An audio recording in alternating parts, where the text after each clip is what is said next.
A Louisiana community is at odds over what to do with the selection of books. The director of the Lincoln Parish Library says she took several LGBTQ themed books off the shelves after she says some parents expressed concerns about those books being in the children's section.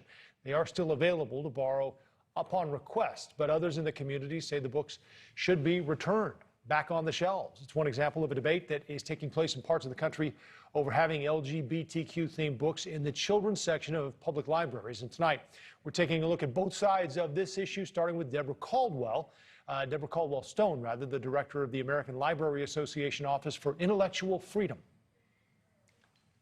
The whole purpose behind public libraries is to be a resource for the entire community and to be a welcoming and inclusive community resource. And so everyone should be able to find themselves reflected in the collections of a library. And that includes families with same-sex parents, young people who are questioning their identity and need to have good information about this. And when we remove these books, particularly from youth collections and libraries, we both deny these families and these individuals access to information. We're also hearing tonight from Glenn Stanton, the director of Family Formation Studies at the Christian ministry organization Focus on the Family.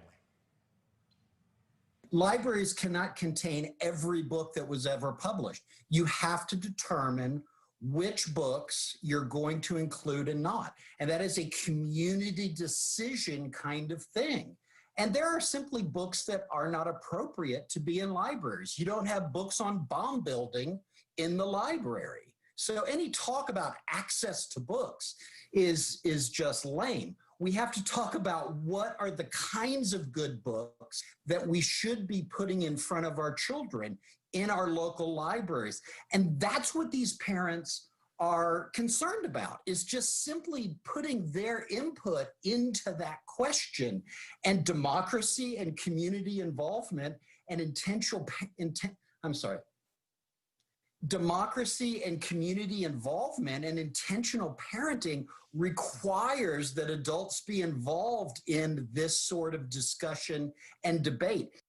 Now, as far as the debate in Arkansas, there's a city council meeting tonight that is open to the public.